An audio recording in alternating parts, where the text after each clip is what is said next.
भगवान के प्रेम में कैसे डूबें कि आज के सेशन में आप सभी ब्राह्मण आत्माओं का स्वागत है। भगवान के प्रेम में तो डूबना बड़ा आसान है, लेकिन जब हमारा मन किसी बीमारी या किसी बात में उलझा रहता है और वहां से हटने का नाम नहीं लेता है, तो फिर भगवान के प्रेम में भी डूबना संभव नहीं है और दूसरे कुछ काम करना भी संभव नहीं है।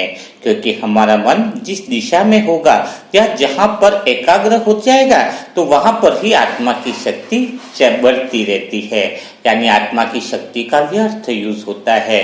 और जब हमारा पूरा ध्यान समस्या पर रहता है, तो समस्या जो छोटी होती है ना, वह समस्या भी बड़ा रूप धारण कर लेती है, क्योंकि हम तो समस्या को बल दे रहे हैं। तो हमें हमेशा इस बात का ध्यान रखना होगा कि हमारा ध्यान समस्या पर नहीं होना चाहिए।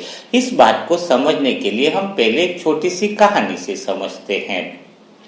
एक राज्य में एक राजा रहता था। वह काफी दयालु था और काफी अच्छा प्रभावशाली भी था। वह आसपास के सभी जो भी गांव और राज्य थे, उसमें बिल्कुल धर्मनिरपेक्षता के साथ समान व्यवहार करता था। दिन ब दिन उसकी ख्याति भी बढ़ती जा रही थी। उसको घर वाले भी जो थे और रिश्तेदार भी जो थे, वह भी उसे बहुत प्यार करते थे। उसकी ख्याति इतनी जबरदस्त थी, उसकी वीरता भी इतनी जबरदस्त थी कि उससे कोई पंगा भी नहीं लेता था। लेकिन उसी राजा को एक दिन बहुत बड़ी बीमारी हो गई। राजा को ऐसी बीमारी हो गई कि वह बिस्तर से उठने का नाम नहीं ले रहा था। खाट से उठने का ऐसा लग रहा था कि वह कभी उठ ही नहीं पाएगा और मृत्यु को प्राप्त हो जाएगा, क्योंकि सभी लोगों ने सभी तरह की दवाइयों का इस्तेमाल उसके ऊपर कर लिया था, लेकिन कोई भी दवाई उसके ऊपर काम नहीं कर रही थी। लगभग 2 साल होने आए, लेकिन राजा बिस्तर से खड़ा नहीं हो पा रहा था। राजा को सभी लोग एक ही बात कहते थे कि अभी तो बिस्तर से उठना संभव नहीं है और राजा की मानो मृत्यु आने ही वाली है। तो सभी लोगों ने सोचा कि अब क्या किया जाए। राजा से प्यार तो सभी लोग करते थे, लेकिन अब राजा तो उठने का नाम ही नहीं ले रहा था। तो वहां पर एक ढिंडोरा पिटवाया गया कि जो भी राजा को ठीक करेगा, उसे मुंह मांगा इनाम मिलेगा। तो वह ढिंडोरा चारों तरफ प्रचार हो गया कि राजा को जो भी ठीक करेगा, उसे मुंह मांगा इनाम मिलेगा। एक लास्ट ऑप्शन उनके पास बचा था। तो फिर वहां पर एक बहुत बड़ा तपस्वी साधु आया। उसने बोला कि मैं राजा को ठीक कर दूंगा 100%। तो लेकिन मेरी बताई हुई बातों पर तुम्हें वह विधि अपनानी पड़ेगी। और राजा को उसने देखा, चारों तरफ देखा, सब कुछ देखा, उसकी टांगों को, हाथ को, सब उसको चेक किया। तो बोला गया कि राजा को मैं ठीक कर दूंगा 100%, ये मेरा वादा है, लेकिन मैं बताऊं उस विधि को उनको अपनाना पड़ेगा। बोले राजा ने बहुत सारे विक्रम कर दिए हैं और बहुत कुछ कर दिया है। तो उन्होंने अमावस की एक डेट दी और बोला गया कि इस दिन 1 साल से 0 साल से लगाकर 3 साल के बच्चे जो भी पैदा हुए, या 3 से ज्यादा 5 साल के बच्चे होंगे, वो जो भी बच्चे होंगे लगभग 300 बच्चों की बलि चढ़ानी होगी और अमावस के दिन ही चढ़ानी पड़ेगी। जैसे ही 300 बच्चों की बलि चढ़ाएंगे, तो फिर यह जो राजा है वह बिल्कुल ठीक हो जाएंगे और खड़े हो जाएंगे। ऐसा कहते ही सबको गुस्सा आ गया कि 300 बच्चों की बलि चढ़ाएंगे और राजा ठीक हो जाएगा। सबने पूछा कि राजा ठीक नहीं हुआ तो उस साधु ने कहा कि उसी समय मेरी गर्दन तुम काट लेना, लेकिन राजा 100% ठीक हो जाएंगे। मैंने जो बताना था वह विधि मैंने तुमको बता दी। अगर तुम्हें फॉलो करना हो तो मुझे मैसेज कर देना, मैं अपनी कुटिया में ही बैठा हुआ हूँ। और वह ऐसा कहकर के साधु चला गया। सभी लोग चिंतन में पड़ गए कि 300 बच्चों की बलि। राजा खुद टेंशन में आ गया। राजा ने कहा कि मैं मर जाऊं तो चले, लेकिन मैं 300 बच्चों की बलि नहीं चढ़ाऊंगा। लेकिन सभी लोग, 1 दिन हुआ, 2 दिन हुआ, सभी विचार विमर्श करने लग गए और सोचने लगे कहीं साधु झूठ तो नहीं बोल रहा है। लेकिन सबको ख्याल आया, नहीं, वो साधु भी तपस्वी लग रहा था और साधु खुद कह रहा था कि अगर 300 बच्चों की बलि पर राजा ठीक नहीं हुआ तो वो खुद को मार देना, मेरे को खुद को बलि चढ़ा देना, यानी उसको मौत का भी भय नहीं है, यानी उसको अपनी बात पर पूरा भरोसा है। और सबने सोचा कि राजा ने इतना सबके लिए किया है, सारे गांव, सारे राज्य, सारी प्रजा के लिए इतना अच्छा किया है, तो क्या 300 बच्चों की बलि नहीं चढ़ा सकते? अगर राजा ठीक हो गए तो आगे पूरे साम्राज्य की देखरेख यह राजा ही करेंगे, और अगर राजा मृत्यु को प्राप्त होते हैं तो आसपास वाले राजा भी इस राज्य पर हमला करके इस राज्य को अधीन कर देंगे और हम सबको गुलामी की जिंदगी जीनी पड़ेगी। तो उन्होंने सोचा कि क्यों नहीं हम भी ऐसा करें कि कुछ भी हो जाए लेकिन 300 बच्चों की बलि चढ़ाने का रिस्क ले लेते हैं, और उन्होंने वह निर्णय ले लिया। और फिर क्या होता है, वो एक एक बच्चे को इकट्ठे करते हैं और सभी बच्चे राज दरबार में लाए जाते हैं। कभी 100 बच्चे हो गए, फिर 150 हो गए। सभी बच्चे ऐसे राज्य में खेलने लगते हैं क्योंकि उनको तो पता नहीं होता है कि 1 महीने बाद उनकी बलि चढ़ने वाली है, और वो इस तरीके से खेलते हैं कि राजा के पास आते, राजा भी उनके साथ थोड़ा खेलने लग जाता है। इतने प्यारे छोटे बच्चे देखकर राजा को दुख भी होता है कि इनकी बलि चढ़ेगी, तो दुख भी होता है, लेकिन करे तो करे क्या। और उन बच्चों के साथ वो उतना घुल-मिल हो जाता है कि उसे कुछ और याद नहीं रहता है। और 100 बच्चे हुए, 150 बच्चे हुए, और जैसे जैसे अमावस नजदीक आई 300 बच्चे पूरे करने लग गए। 300 बच्चे जब तक पूरे होते तब तक राजा सभी बच्चों को पहचानने भी लग गया था, सबको एकदम से प्यार से देखने लग गया था। कई बच्चे तो राजा के पास आकर ही बिल्कुल खेलने लग जाते थे, और राजा का पूरा ध्यान उन बच्चों की तरफ ही था। फिर क्या था कि वह दिन आ गया जब 300 बच्चों की बलि चढ़ने की थी। तो साधु को समय अनुसार सूचित किया गया कि 300 बच्चे हमारे तैयार हैं और तुमने जो शाम का समय मुकर्रर किया है तो उसमें तुम इनकी बलि चढ़ा सकते हो। तो राजा ने कहा मतलब वो साधु ने कहा कि ठीक है, शाम का 5 बजे का समय है, इसके पहले मैं वहां पर 3 बजे से उपस्थित हो जाऊंगा। और जैसे ही 3 बजे वह वहां पर उपस्थित हो गया और बोला सभी बच्चों को लाइन से खड़ा कर लिया जाए और धारदार हथियार वाले जो हैं जल्लाद उनको लाया जाए। फिर उनको लाया गया, सभी बच्चों को इकट्ठा किया गया। सभी बच्चों के जो माँ बाप थे वो बहुत गहरे मतलब ऐसे अश्रुधारा से भरे हुए थे, उनका हृदय मानो पूरे अश्रुधारा से ही भरा पड़ा था। राजा को भी वहां पे खाट पे लेकर के लाया गया। राजा सब दृश्य देख रहा था, 300 बच्चों की बलि चढ़ना वगैरह सब देख रहा था। फिर वो टाइम 5 बजने की आई जब घंटी बजने वाली थी और उन बच्चों को मारना था। तो वो राजा जोर से एकदम से खड़ा हो गया, चिल्लाने लग गया कि किसी बच्चे की बलि नहीं चढ़ने दूंगा, ये सब मेरे प्यारे बच्चे हैं और चाहे मुझे मरना पड़े तो चलेगा, लेकिन मैं इन बच्चों को मरने नहीं दूंगा। जैसे ही 5 बजने वाली थी राजा खुद खड़ा होकर के वहां जल्लादों को हटा दिया और उसने ऐलान किया कि किसी बच्चे की बलि नहीं चढ़ेगी। सब आश्चर्यचकित रह गए कि राजा क्यों ऐसा मना कर रहा है, और साधु को भी बोलने लगे कि तूने कितना गलत काम किया है जो पवित्र बच्चों की बलि चढ़ा रहा है। तो साधु वहां से मुस्कुराया और राजा को कहा, मैं कहाँ पवित्र बच्चों की बलि चढ़ा रहा हूँ, तुम तो अपने पांव पर खड़े होकर ये बात बोल रहे हो। ये जैसे ही सबका ध्यान तो था ही नहीं उस वक्त, और जब राजा को खड़ा होते हुए देखा, अपने पांव पर खड़े होते हुए देख करके बोलने लगे, तो सब लोग आश्चर्यचकित हो गए कि राजा अपने पांव पर खड़ा हो गया है। जो बिस्तर से एक पांव हिला नहीं पाता था वह पांव से खड़ा होकर के वहां पर खड़ा हो गया है और अपने जमीन पर खड़ा होकर के चिल्ला रहा है, बता रहा है, सबको आदेश दे रहा है।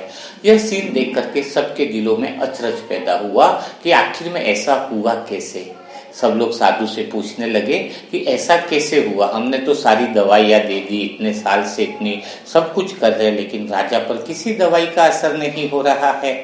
तो उसने बताया साधु ने कि राजा पर किसी भी दवाई का असर इसलिए नहीं हो रहा था क्योंकि पूरा ध्यान उनका बीमारी पर ही था, और सब आसपास के लोग एक ही बात कह रहे थे कि राजा ठीक नहीं होगा, राजा ठीक नहीं होगा, और पूरा ध्यान उनका बीमारी पर होने की वजह से वह बीमारी भी बढ़ती जा रही थी और वह बीमारी जाने का नाम नहीं ले पा रही थी। जब तक मन से बीमारी नहीं हटती है तब तक शरीर से बीमारी हटती नहीं है। और जैसे ही बच्चे की बात आई तो उनका पिछले 1.5 महीने से पूरा ध्यान बच्चों पर ही चला गया, बच्चों को खेलने कूदने में, और उनके मन में पूरी एक ही बात घूम रही थी। क्या घूम रही थी? कि बच्चों की बलि चढ़ जाएगी, मुझे इनको बचाना है, इतने प्यारे बच्चे हैं, इतने मासूम बच्चे हैं। तो वो बीमारी के बारे में नहीं सोच रहे थे। पिछले 1-1.5 महीने से वह पूरा ध्यान उनका बच्चों की तरफ था। बच्चों की तरफ सोचने से उनका मन बीमारी से हटने से वह बीमारी भी मानो खत्म हो गई है। तो सबको ये बात समझ में आई। तो इस बात से हमें क्या शिक्षा मिलती है? क्योंकि साधु ने कहा कि यह तो सब नाटक था मेरा 300 बच्चों की बलि का, वो तो उनका ध्यान भटकाने का था, उनका मन बीमारी से हट जाए उसके लिए मैंने ये सारी चीज रची थी और इस चीज में मैं कामयाब हुआ। सभी लोगों ने बहुत प्यार से ताली बजाई और उनको समझ में आया कि जब हम किसी बीमारी के बारे में बार बार वही बातें सोचते रहते हैं तो वह बीमारी बड़ी हो जाती है। और जैसे ही हम इस बीमारी के बारे में सोचना बंद कर देते हैं, ठीक है दवाई ले ली, जो लेना है वो ले लिया, लेकिन उसके बाद हमारा पूरा ध्यान अगर उस बीमारी पर नहीं रहता है तो वह बीमारी हमारे शरीर से गायब होने लग जाती है। तो इस बात से हमें क्या शिक्षा मिलती है? इस बात से हमें क्या समझ मिलती है? तो इस बात से हमें यह समझ मिलती है कि जब भी हमें कोई शरीर की बीमारी हो या जीवन में कोई बहुत बड़ी समस्या क्यों नहीं लगी हो, उसके ऊपर पूरा फोकस नहीं रखना है। वही बात पूरा दिन और रात हमें नहीं सोचना है। अगर वही बातें हम पूरा दिन और रात चिंतन करते रहेंगे, वही बातें हम पूरा दिन और रात सोचते रहेंगे, तो फिर क्या होगा? वह बीमारी जाएगी नहीं, उल्टा राई का पहाड़ बन जाएगी, यानी छोटे से बड़ी बन जाएगी। कई लोग छोटा सा कान का दर्द होता है तो भी घाव भर में ढिंडोरा पीट देते हैं। भाई तुम्हें क्या हुआ? तो बताएंगे कि मेरे कान में दर्द है। अरे कान में दर्द है तो फिर लोग नहीं होते भी आपको पूछेंगे भाई आपका कान का दर्द कैसा है। आपको याद नहीं है तो वो याद दिलाएंगे कि भाई आपको कान का दर्द हुआ है, और वह स्मृति बार बार आने से आपको और कान का दर्द जो है वह बढ़ जाता है। इसलिए कोशिश यह करो कि जब भी कोई आपको बीमारी हो जाए या कोई परेशानी हो जाए तो एक फिक्स टाइम पर सोच लो कि उसके बारे में, चलो भाई मैं इस बारे में इस समय से इस समय तक चिंतन कर लूंगी, लेकिन इसके बाद पूरा दिन आपका इसी चीज पर फोकस रहे, पूरा दिन इसी पर अगर ध्यान रहे तो आप क्या होंगे? और बीमार होते जाएंगे।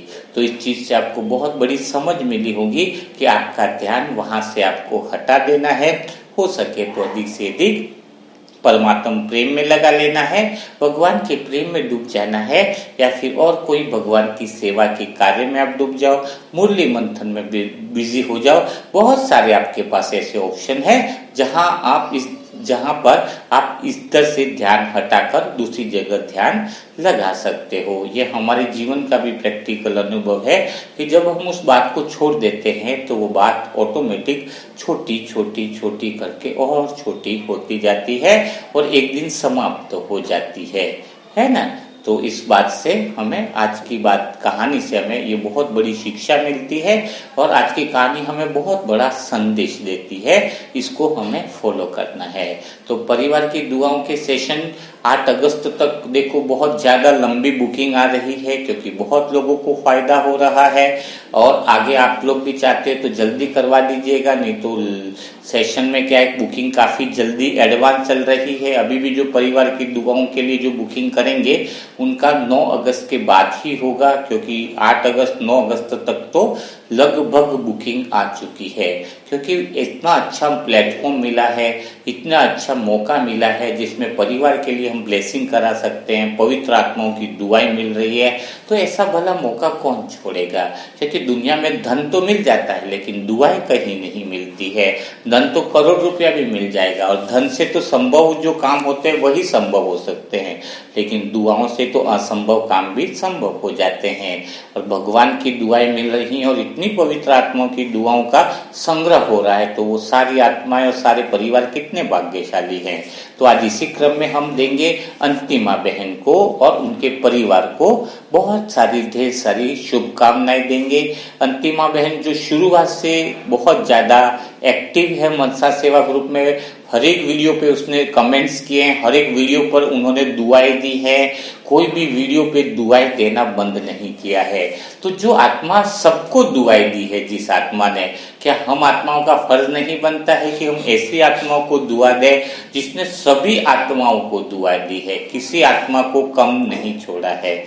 यानी ऐसी आत्मा जिसके कमेंट बॉक्स दुआओं से भरे पड़े हैं। तो आज हम अंतिमा बहन और उसके परिवार के लिए ढेर सारी दुआ करेंगे कि अंतिमा बहन और उनका परिवार सदा परमात्मा की छत्र छाया में रहे। उनके जीवन में जो भी समस्याएं चल रही हैं, जो भी परेशानियां चल रही है, वो सारी समस्याएं, सारी परेशानियां जल्दी उनकी खत्म हो जाए और उनका जीवन वापिस सुखमय और आनंदमय रहे।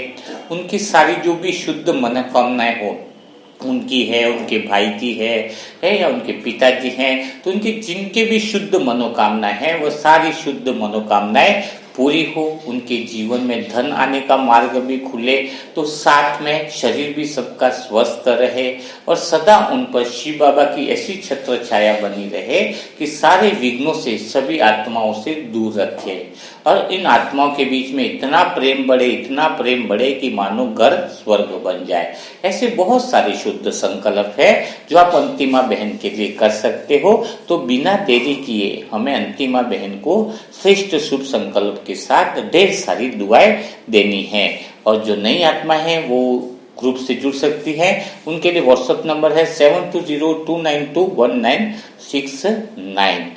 यह नंबर नई आत्माओं के लिए भी है तो पुरानी आत्माओं के लिए भी है। इस पे अपना नाम और सेंटर का एड्रेस लिखिएगा तो इस पर हम आपको रिप्लाई करेंगे। तो कल फिर हम मुलाकात करेंगे भगवान के प्रेम में कैसे डूबे के नए सेशन के साथ, नई बातों के साथ। तब तक के लिए सभी भाई बहनों को ओम शांति, ओम शांति, ओम शांति।